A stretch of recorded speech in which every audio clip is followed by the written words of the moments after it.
I wear multiple hats at our nonprofit, and one of my hats is in grants. When a funder asks for our annual budget with no room to attach it and just a fillable line to fill in, what number do I include? Projected revenue or projected expenses? This is straightforward when it's a break-even budget, but how do I handle this when our budget isn't break-even? I have been given different direction from two people in our organization and am hoping for some clarity. I'm sorry that the people in your organization are confusing you. That's not good, because the answer is really simple. It's like the answer is going to be way less long than the question was. And the answer is when someone asks for a budget number, they're looking for the expenses. And they're specifically looking for non-capitalized expenses too, which is just like how much money, how much cash you're going to spend for the next 12 months. And so it doesn't matter if you're not going to break even. It doesn't matter if you've got zero revenue coming in or lots of revenue coming in, because they're not asking you that question on that line. They're just saying, what's your budget? You can say, well, our budget is $4,368,212.56. And that's all they need to know. So yeah, go ahead and play the podcast back to them. When that other person that told you something different probably needs to write in some questions too, because we can straighten some stuff out for her too. Yeah. And there is nothing worse. You're right, Andy. There's nothing worse when you are that person going, oh, yikes. Like, what? I thought this one thing, but someone's telling me different, or these two people in the organization are telling me something different. So, and it's funny how that stuff, though, I just want to make a comment. Like, how many times do we see that happen in nonprofits, though, where someone maybe doesn't have the qualification to answer something or doesn't know the answer, but they're too scared to say, I'm not sure.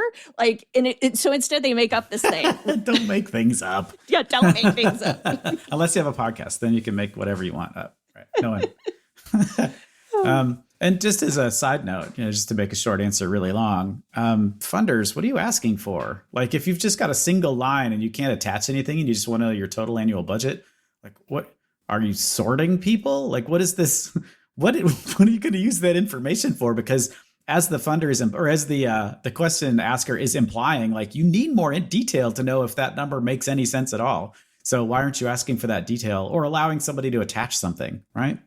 Yeah, my snarky self, when I read this question, my snarky self wanted to just be like, call up the funder and ask them 100 questions, because they probably don't understand why they're asking the question either. But I mean, because, right, it's like, what does this one figure tell you, unless you're like, we are only going to fund organizations up to this budget size or whatever. But I don't know, it just feels weird. And then you're taking it at face value if there's no attachment. Anyway, it's just weird. It's just plain downright weird. And we see that sometimes. I think funders sometimes, especially those who haven't worked in the nonprofit sector, sometimes make up these, they have forms or part of their application process that makes no sense. So note to any funders listening, like, do yourself a favor, actually have someone who's in the sector, people who do the grants, people who wear other hats in nonprofits, actually look at your process and give you feedback, because maybe you're doing some really silly things. or if so, I always assume that it's just they need to have some sort of barrier to entry. You don't want to have 10 million grant applications coming in. So you want to have something to be able to say, like, it's got to be kind of hard for you to do this, because I don't want to have to filter through 1,000 of them. So if you're going to do that and you're going to ask just random questions, why not just make it a math test or something? Just put 25 4-digit multiplication questions on there and say, show your work, right? And then you can score it that way. And that'll allow you to sort of arbitrarily winnow the pool to just a smaller number that you can look at in more depth. Exactly. Nonprofit governance. Nonprofit answers. Nonprofit board. Nonprofit management. Nonprofit marketing. Nonprofit resources. Welcome to Nonprofit Everything, the podcast where hosts Andy Shurick and Stacey Wedding answer your questions about all things nonprofit. Welcome to another episode of Nonprofit Everything. I'm Andy Shurick. I'm here with my fantastic co-host Stacey Wedding. We're here to answer all kinds of nonprofit questions you might have. Today we've got 3 good ones. One includes reading something from the IRS, which is everyone's favorite thing to do. We're going to talk about Publication 529 just as a preview. So I got this in editing. I keep saying 529 in this episode, and I really mean 598. So just pretend I said 598 and not 529. I know that made you just like want to tune in for sure. So thanks for listening. The way this works is you send us questions and Stacey and I do our best to answer the questions. If it's something that we don't know or it's something that we think we need help with, we will get a guest expert. So go ahead and keep sending those questions in and do your best to send us things that might need guest experts. We love getting guest experts on, so we want to do more of that if we can. And if you have a guest expert you want us to track down, let us know who it is, and heck, we'll make up a question and chase them down. And with that, we'll jump right in.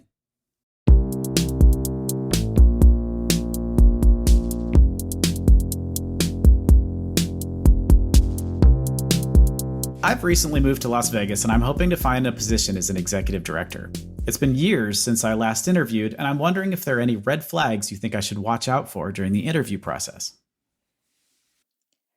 Well, I want to ask you a lot of questions, but I can't because you're not here. And I just have this question I'm reading off of. I am curious to know your background and the draw to being an executive director. Did you do that in prior communities and that's what you're looking to do here? Or is this sort of that thing like, hey, yeah, I want to do work in the nonprofit sector and I want to lead it. So I think that's kind of interesting and something for you to think about too as you go through this process. But to answer your question, I think from a standpoint of red flags, those of us know that if you're sitting in a process like a search process or you're with that interview committee and all they talk about, they're looking for an executive director or CEO, and all they're talking about is fundraising. I mean,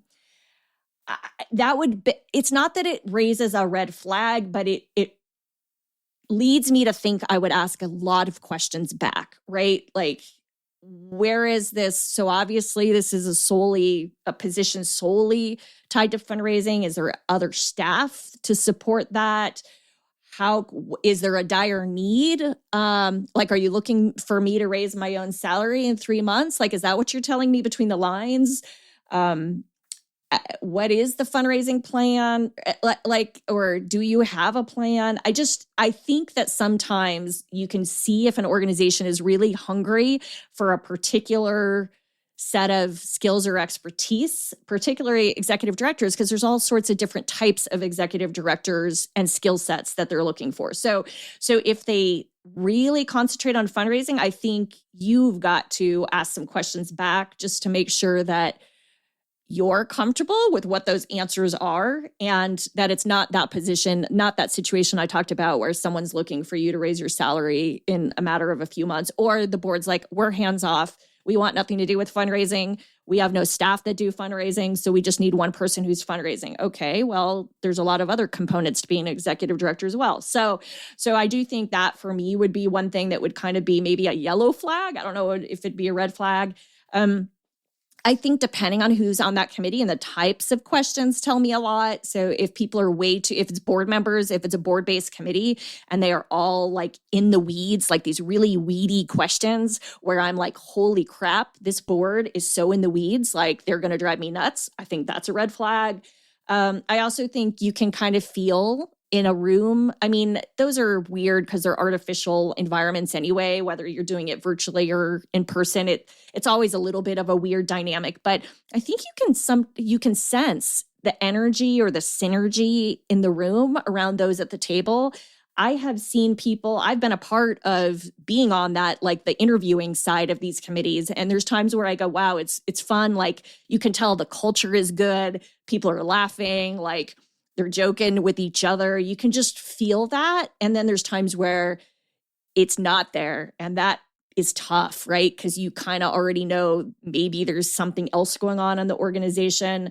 And maybe that's okay for you. And maybe you're like, I'm great at building culture. I'm great at building teams. So, okay, cool. But just like, I think those are things that you can really pick up on if you pay attention to it. And the job description as well, as much as people sort of gloss over job descriptions, I have seen some doozies where when you look at some of what's put in there, you know that there was maybe a problem like before that raises that question. So I think one example that sticks out for me is there was something that was like, we want someone who knows how to handle conflict, potentially between infighting between board members, or like it was something that blatant. Like, I mean, I'm taking that to an extreme, but it was something that pretty much blatant where you go, wow, what's this all about? Or we want someone who knows how to communicate well. Like, I don't know, like, and communication skills are important, but if it's written in a particular way, it really can raise some questions that you need to ask during this process. So I think that's hilarious. Like the job description says, need experience. We're looking for someone with experience warding off vampires. Like, what's happening here? That would be hilarious. That would be hilarious. You could tell, right? Like, if an organization's gone through like a tough transition, or like has battle wounds, you can sometimes really see it in the job description. So it's like the number of times that I've been on the other side where we're trying to hire somebody, and you have to remind yourself as someone who's hiring that just the problem that you had as an organization most recently isn't the most important problem. So like if you had HR issues, and that was one of the reasons you got rid of the current ED, is because they're just these weird HR issues. And so you start being really sort of laser focused on HR kinds of activities, even though the ED role is really everything. It needs to be somebody that can do all of those things. And you want to make sure that you're not only looking for someone that's really strong in finance, or really strong in fundraising, or really strong in organizational development stuff, right? It's got to be somebody that's really strong in all of them. Yeah. So yeah, I can see that. Well, it certainly gives you insight into like what kinds of things are going on in the organization. I think with nonprofits too, like this very different from for-profits, is that you have a lot more visibility into the way the organization is run. And you have lots of opportunities to interact with especially for like a human services organization. Do they have clients that they work with? How well do they, you can talk to clients of the organization to see and they're going to give you a completely unfiltered view of what the organization is like. Like, oh my God, they're terrible. We hate them. We ask them for all this stuff and they're just too busy doing gala events to even pay attention to us, right? Or whatever it is. You can talk to former board members. That's all available. You can find all that information. So when did how long ago did you leave the board? And those people are willing to tell you, yeah, I think it was a pretty good organization. We had trouble, raising money, and there was always a cash crunch, right? They're going to give you all kinds of information. All of the public stuff that you can get, you can ask for 990s. If you're going for the ED job, it is perfectly reasonable to ask for a copy of the audited financial statements along with the management letter. That's going to show that you, number one, know what to look for. And the management letter is going to definitely tell you if there are any like major organizational problems, because the auditors are going to list those on the management letter. If it's an organization that has volunteerism, go volunteer for them. They don't have to know that you're applying for the ED position. And you can get some really unfiltered views by being in the building and listening to other volunteers work for the organization. So I think, doing as much homework as you can on the organization ahead of time is going to tell you what the red flags are. But as a good candidate, you should probably be doing all that stuff already. You shouldn't just take, look like back in the day when we would look in the newspaper to see what jobs were available. It doesn't work like that anymore, right? Oh, man. But now it's You're making me feel old. You're making me feel old. So I don't know. That was like when I was in elementary school or something. But the you shouldn't just be blindly looking for ED positions. That's not something, and nobody should be hiring someone with no skills in that particular area of nonprofit work and just picking somebody who just happens to be old, right? That's not who they're looking for. They're looking for somebody who has specific skills in that particular cultural institutions or human service organizations or hospitals or whatever the flavor of nonprofits are anyway.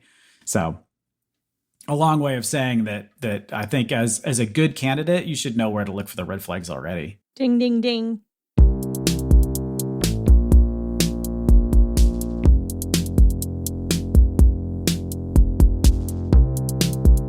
Our accountant is saying our merchandise sales are unrelated business income. However, they are designed to reinforce the message of our programming and only sold through a few of our mission-related events each year. How does one determine what's related and unrelated? Oh, you're trying to trick me with this question. I can see it. So, because the way Stump Andy. That's what it's all about. Absolutely Stump Andy on this one, because the way it's been phrased, it's like, more about this than you're letting on, right? So, okay, so this is the true answer. The true answer is the IRS has created something called Publication 598. I'll put a link to it in the show notes so that if you need something to help you sleep, that's available for you. But it is seriously, I think like 85 pages of answers to this. It's a snoozer. It's actually not bad. It's interesting from for you, maybe. No, come on. It's interesting for everybody because there's this really long section of like, well, what if you do this, right? And then it's like, here's the scenario and this is the decision we would make. It's kind of like it's almost like a brain teaser. But it does talk a lot about unrelated business income. So I will say Publication 598 is where your answer is because it tells you in very excruciating detail how you figure out whether or not something's unrelated business income. The sort of like the fast version of how you decide, and again, that's why this is a trap question, I think. Like the fast version says, like, what's the purpose of it? Like, does it reinforce your program? Like, the word reinforce tells me it's a trap, right? Does it reinforce your program?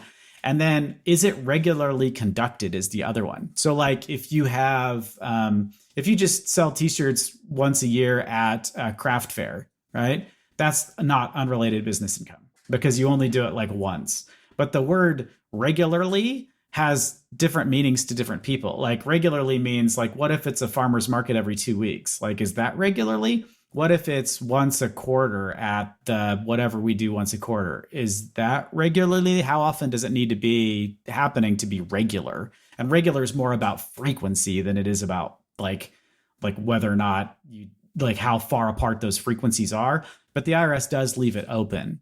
And also like there's rules about how much money it is, like how much you're making. And you can determine whether or not it's unrelated business income or not based on how much you're making. So that's why this question is a totally trap question, right? Andy. Well, sold through a few of our mission related events each year, like a few, like how often are they happening? Like, so it, I think this one is probably a borderline case anyway. And your auditor, your accountant is leaning on the side of unrelated business income. You are clearly not leaning on the side of unrelated business income. I think going through slowly and having your bookkeeper, accountant or whatever explain to you why they think it's unrelated business income and specifically how they're coming to that determination would be a useful thing for you to do so that you're both on the same page.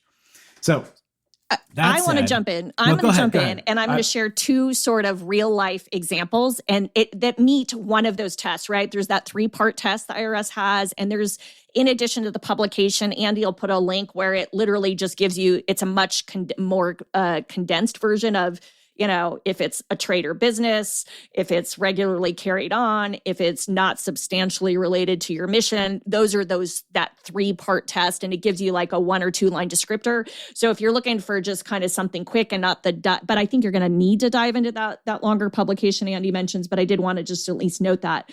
I think that for other listeners who also may not, who have run into this and wonder what is substantially related to their mission. So I wanted to share 2 examples that with clients I've worked with that have had 2 very different outcomes. So one of those was an organization that provides employment to people with disabilities, right? And so that's kind of the sole mission. And so as part of their mission, they actually have the individuals with disabilities go out and, get paid to go do artwork, yard work, whatever it is. So, to go out and they're getting money from that sort of, from that action, from that activity. And in a case like that, right, it's directly related to the mission of that income coming in from that sort of service being provided is directly related to their mission. So in that case, it was declared, well, then they are not subject to UBIT, unrelated business income tax. Now, on a flip side, I've seen an organization where they provide, like the mission in essence is basically we provide educational support and materials to low-income kids, right? And they became popular. And so they decided, we're going to start selling t-shirts because everyone knows about us. Everyone loves us. We're like all the all the people in, the district and other, our school district and others love us. So we're going to sell t-shirts and other apparel, hats and all that kind of stuff with our logo. But in that case, as you can see, right, like selling that clothing is that's not related to their mission of providing, materials and support to low-income kids. And so that would be considered the unrelated business income. So like you can see, but those are they're two different situations.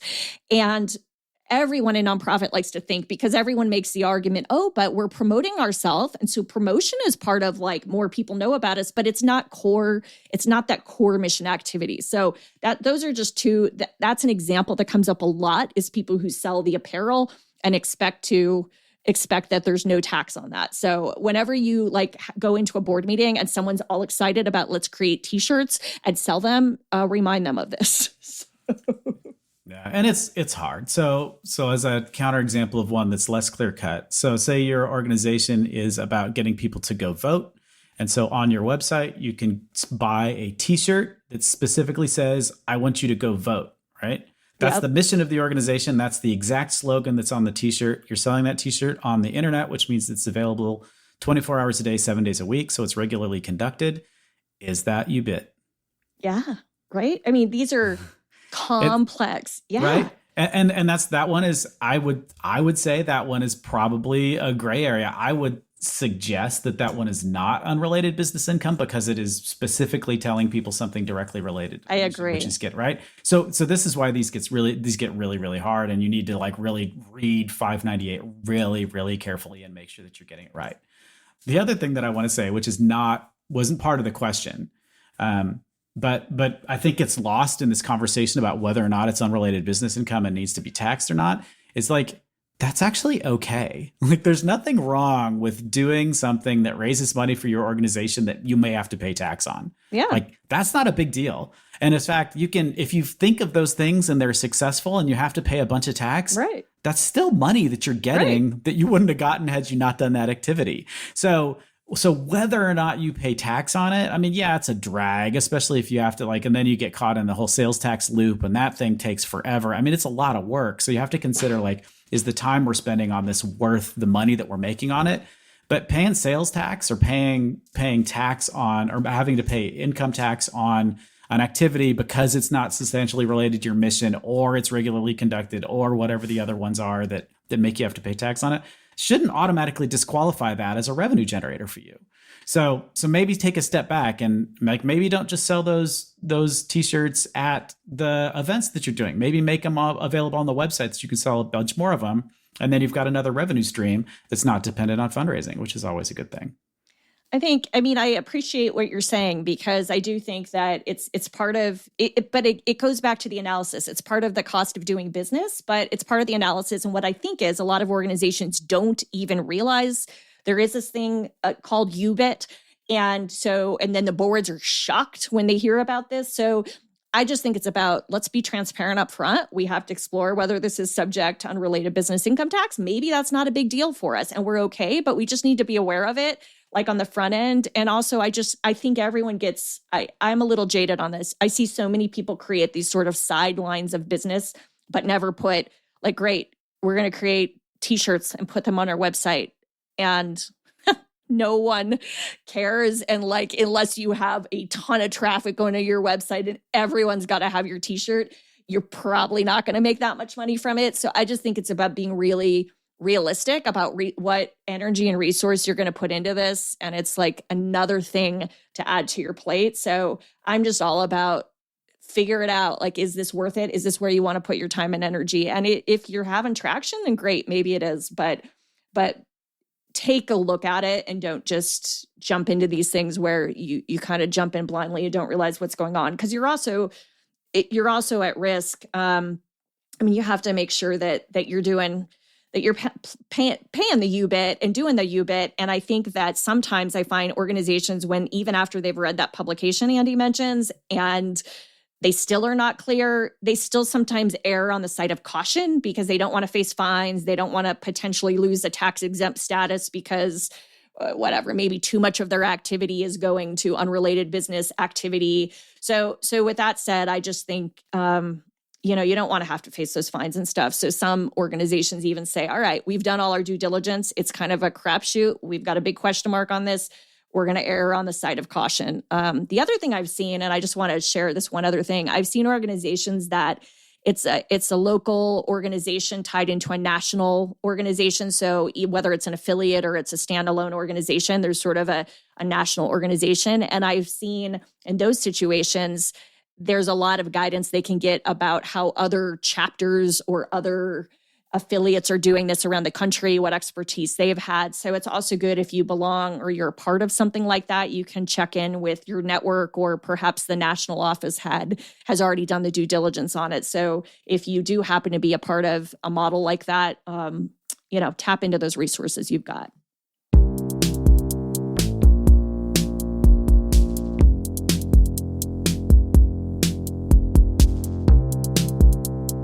Well, thanks for listening to this episode of Nonprofit Everything. Stacey and I really appreciate that you've taken the time out of your busy day to spend a half an hour with us talking about nonprofit stuff, edge cases, executive directors, boards, development, fundraising, finance, cash flow, all the fun things that we always get to talk about. Publication 529, one of my favorites.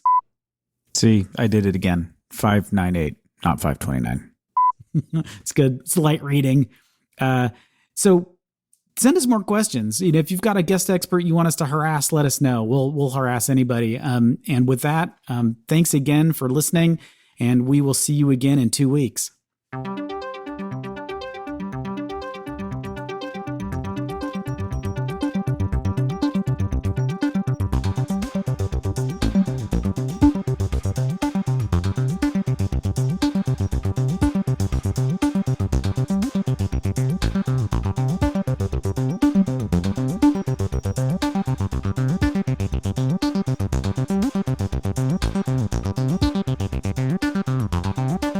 Thank you.